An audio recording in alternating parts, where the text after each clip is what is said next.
네, 오늘 함께 은혜 받으실 하나님의 말씀은 나훔 3장 18절에서 19절 말씀입니다.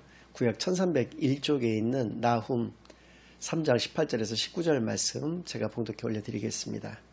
아수르 왕이여, 내 목자가 자고 내 귀족은 누워 쉬며 내 백성은 산들에 흩어지나 그들을 모을 사람이 없도다.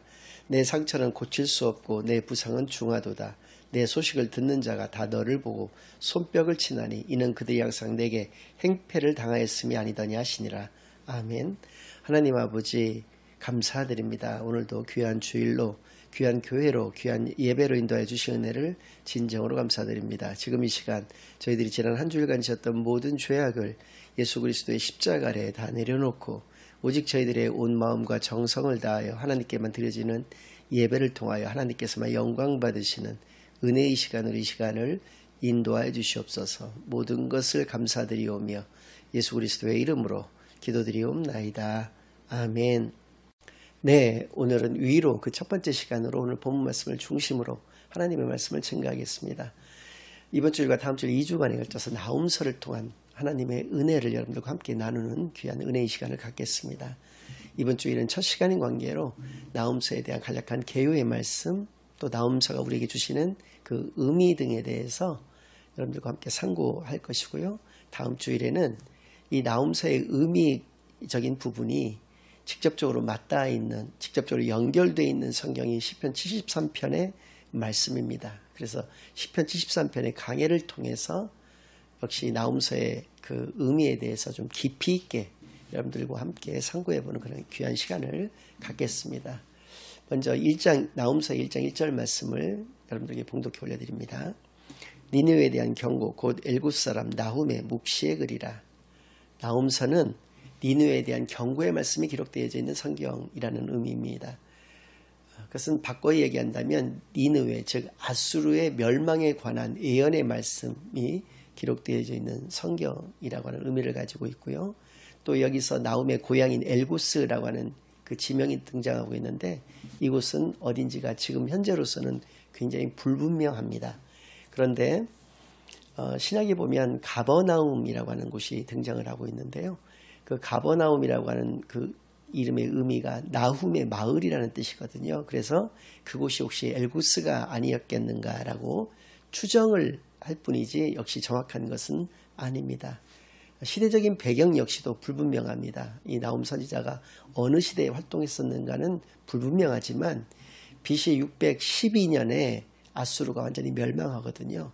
그래서 그 바로 즈음에 활동했던 선지자가 아니었겠나 역시 추정을 그렇게 하고 있습니다. 나훔서가 가지고 있는 또 의미 중에 하나는 굉장히 탁월한 문학적 표현으로 기록되어 있다는 것입니다. 그래서 문학에 관심이 있으신 분들은 나훔의 말씀들이 굉장히 어떤 교과서적인 그런 말씀이 될 것이고요. 또 나훔 선지자의 그 이름의 의미는 위로자라고 하는 의미를 가지고 있습니다. 제가 빈번하게 이 선지자들의 이름의 의미를 여러분들에게 말씀드리는 이유는 특히 그 성경의 기록자들인 그 선지자들과 같은 경우에는 그 이름의 의미에 걸맞는 삶을, 그 사역을 감당했었기 때문에 그 이름의 의미가 주는 것이 굉장히 중요하기 때문에 그렇습니다. 굉장히 이단화적이었고 또 굉장히 괴이한 그런 사역을 감당했던 요나 선지자 역시도 평화라고 하는 이름의 의미를 가지고 있었는데 결과적으로는 그 이름의 의미에 맞는 그 사역을 감당했던 것처럼 다른 그 기록자들, 그런 선지자들과 같은 경우에는 뭐 말할 필요도 없이 그 이름의 의미에 맞는 그런 삶을, 사역을 감당하셨다라고 하는 것을 우리가 분명히 알 수가 있습니다. 아수르에 대한 멸망이 기록되어져 있는 성경이라고 말씀을 드렸는데 3장 1절에서부터 7절까지는 그 멸망의 원인에 대해서 잘 말씀해 주고 계십니다. 역시 문학적인 표현이 굉장히 탁월한 그런 것들이 많이 이렇게 등장을 하고 있는데 먼저 읽어 드리겠습니다. 화 있을진저 피의 성이여, 그 안에는 거짓이 가득하고 포악이 가득하며 탈취가 떠나지 아니하는도다. 여기서 피의 성이라고 하는 것이 바로 니느웨, 그러니까 아수르의 수도 니느웨를 의미하는 것입니다. 그래서 피에 굶주린 성읍이었다. 피에 굶주린 나라였다. 그것이 바로 아수르였기 때문에, 그것이 바로 니느웨였기 때문에 니느웨가 멸망할 수밖에 없었다라고 하는 것을 말씀해 주시는 것이고요. 그 모습이 어땠는지 세 가지로 말씀해 주고 계시는데, 그것은 거짓되었다, 또 굉장히 포악했다. 그래서 탈취라고 말씀하고 계시는 것은 약탈의 의미를 가지고 있는데, 그들이 거짓과 포악과 약탈로 말미암은 그 피해 굶주린 어떤 그 나라의 모습을 가졌기 때문에 그들이 멸망할 수밖에 없었다는 것을 분명히 말씀해 주고 계시는 것입니다. 2절 말씀은 휙휙 하는 채찍 소리, 윙윙 하는 병거 바퀴 소리, 뛰는 말, 달리는 병거, 충돌하는 기병, 번쩍이는 칼, 번개 같은 창, 죽임당한 자의 때, 죽음의 큰 무더기, 무수한 시체여 사람이 그 시체에 걸려 넘어지니. 그러니까 아수르의 전성기 때 아수르가 지나간 곳은 다 이렇게 황폐화되었다. 시체가 산을 이루게 되었고, 그 휙휙이라든지 윙윙 이런 등의 어떤 소리들을 통해서 아주 박진감 있고 긴장감 있게, 그렇게 아주 생동감 있게 그렇게 묘사하고 있는 것이죠. 4절 말씀, 이는 마술에 능숙한 미모의 음녀가 많은 음행을 함이라. 그가 그의 음행으로 여러 나라를 미혹하고 그의 마술로 여러 족속을 미혹하느니라. 그 멸망의 원인은 그들이 피해 굶주린 그러한 성읍이었기 때문이다라고 하는 말씀을 주셨는데, 그들이 피해 굶주릴 수밖에 없었던 그 원인은 또 바로 음행 때문이었다는 것이죠.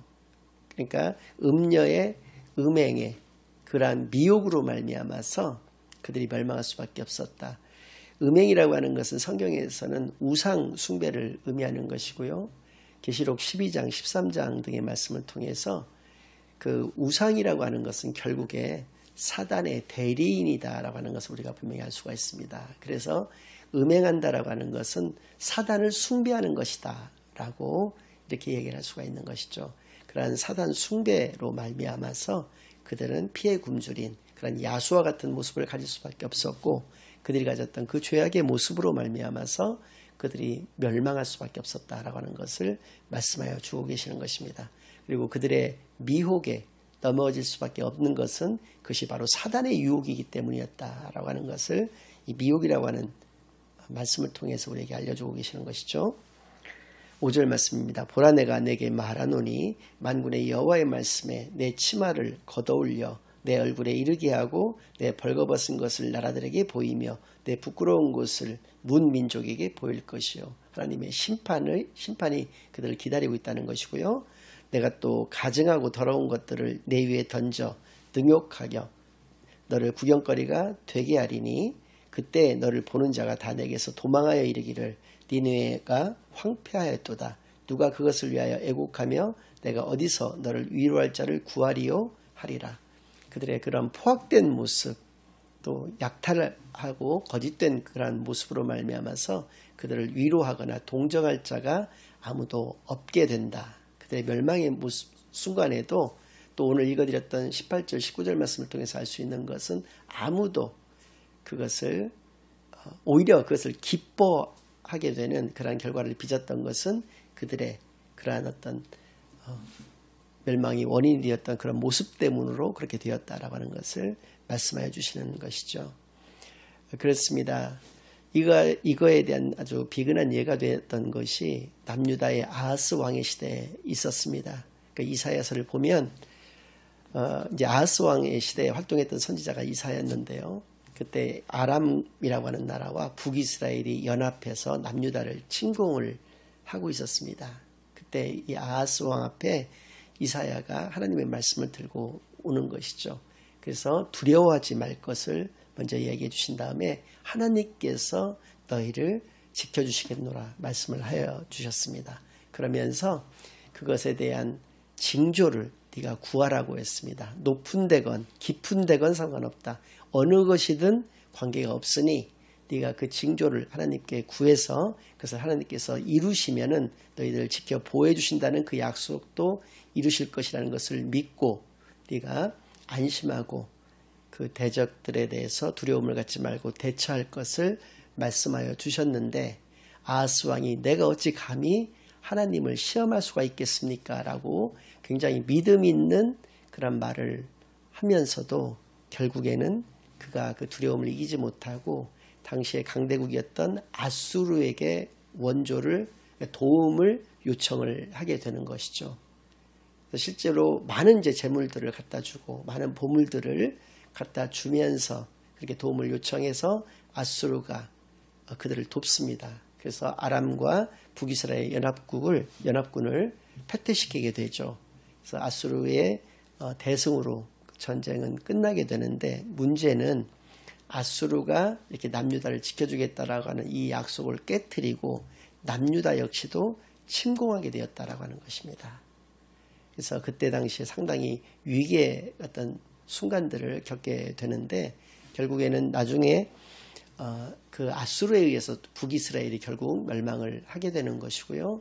남유다까지 위협을 했지만 남유다보다도 먼저 아수르가 멸망하였기 때문에 아수르에 의해서 멸망을 당하지는 않게 되는 그런 역사를 가지게 되었는데 이렇듯 이 아수르라고 하는 나라는 모든 어떤 행태들이 다 그러했다는 것이죠.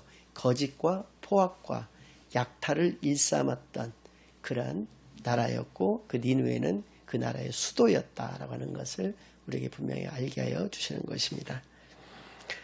이러한 그 결과적인 모습으로서 그 나훔서의 마지막 부분인 18절 19절 방금 전에 읽어드렸던 그 말씀의 모습이 이제 등장을 하게 되는 것인데요. 제가 다시 한번 읽어드리겠습니다. 아수르 왕이여 내 목자가 자고 내 귀족은 누워 쉬며 내 백성은 산들에 흩어지나 그들을 모을 사람이 없도다. 나라가 이렇게 위기의 순간 풍전등화의 상황임에도 불구하고 백성들이 한마음 한뜻으로 모일 수가 없었다는 것입니다. 다 제각기 뿔뿔이 각자의 어떤 삶의 형태와 모습을 그냥 가지고 멸망당할 수밖에 없었다는 것이고요. 19절은 내 상처는 고칠 수 없고 내 부상은 중하도다. 내 소식을 듣는 자가 다 너를 보고 손뼉을 치나니 이는 그들이 항상 내게 행패를 당하였음이 아니더냐 하시니라.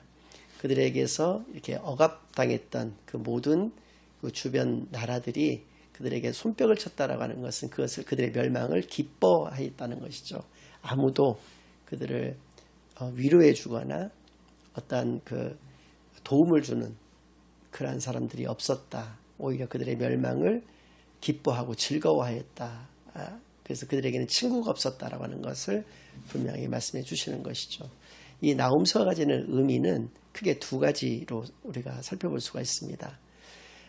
니느웨에 대한 예언의 그 말씀이 기록되어 있는 것이 요나서라고 하는 성경이 있기 때문에요. 요나서하고 나훔서를 비교하지 않을 수가 없는데 똑같이 니느웨에 대한 그들의 죄악으로 말미암아서 그들이 멸망할 것이다라고 하는 예언의 말씀을 증거했다는 데서 공통점이 있습니다. 이때는 BC 750년경이었고 나훔서는 BC 620년경이었기 때문에 시간적으로 130년 정도의 차이는 있습니다만은 아무튼 간에 그 내용적인 면에 있어서는 동일했다는 것이죠. 그런데 요나서의 결과 그리고 나훔서의 결과는 전혀 다른 것이었죠. 요나서는 그때 당시에 니느웨 백성들은 왕으로부터 일반 백성이 되기까지 모든 사람들이 회개하고 하나님께로 나왔다는 것이죠. 그래서 그들은 그때 당시에 구원을 받게 되었고 이 나훔 시대에 이르러서는 그들이 회개하지 않았던 그런 그 강팍한 교만한 그런 마음으로 인해서 그들이 멸망에 이를 수밖에 없었다라고 하는 것을 말씀하여 주고 계시는 것이죠. 그러니까 내용은 같지만 결과가 전혀 다른 결과를 가지게 되었다는 것이죠. 그래서 요나서에 나타난 하나님의 모습은 사랑과 용서의 하나님이신 것을 우리에게 말씀하여 주시는 것이고 나훔서에 나타나신 하나님의 모습은 공의와 심판의 하나님이신 것을 그리고 그것은 동전의 양면과 같이 다른 모습이 아니라 하나의 모습이신 것을 우리에게 분명하게 알게 해 주신다라는 것이죠. 그래서 이러한 내용이 나훔 시대에 살고 있었던 남유다 백성들에게는 얼마나 그 이름의 의미에 걸맞게 위로의 말씀이 되었겠는가라는 것이죠. 곧이라도 자기들을 약속도 저버렸던 그들인데 곧이라도 그들을 어떤 풍전등화의 위기에 빠뜨릴 수 있었던 그 민족이 그렇게 강대국이 상상할 수도 없는 그 멸망할 것이라고 하는 것은 꿈에도 상상하기가 어려운 그러한 모습이었는데 그들이 멸망할 것이라고 하는 데서 오는 그러한 큰 위로가 또 악을 행하면 전지전능하신 하나님께서 반드시 그 악을 심판하실 것이라는 데서 오는 그러한 어떤 그 위로가 그들에게 어떤 큰 삶의 또 신앙생활의 위로가 되었다라고 하는 것은 자명하다는 것이죠. 또 두 번째 의미적인 부분에 있어서는 악인은 일견 보기에 굉장히 형통해 보인다는 것이죠. 그것이 바로 그들이 회개하지 않는 이유가 되기도 합니다마는 그러나 공의의 하나님은 항상 그것을 지켜보고 계신다라고 하는 것을 우리에게 알려주시는 그런 성경이 바로 나훔이라는 것입니다. 악인은 형통해 보입니다. 그러나 그들은 반드시 공의의 하나님에 의해서 심판을 받게 된다. 그들이 저지른 그 죄악, 그 행위를 반드시 심판받게 된다라고 하는 것이 우리로 하여금 큰 위로가 되어지는 그런 말씀, 그것이 바로 나훔서가 가지는 의미다라고 하는 것을 이 시간 분명히 깨달아서 온전하신 하나님의 참되고 복된 자녀로서의 귀한 삶만을 이 땅에서 살아내시는 저와 여러분이 되시기만을 예수 그리스도의 이름으로 간절히 축원합니다. 아멘. 이제는 우리 주 예수 그리스도의 은혜와 아버지 하나님의 극진하신 사랑과 성령 하나님의 내주인도 역사, 교통하심이 역사의 교훈을 통해서 온전하신 하나님의 참되고 충성된 그런 자녀로서의 그런 삶을 온전히 이 땅에서 살아내기로 다짐하고 결심하고 돌아가는 모든 사랑하는 주의 자녀들과 그 가정 위에 그들의 생업 위에 이제로부터 영원까지 항상 함께 있을지어다. 아멘.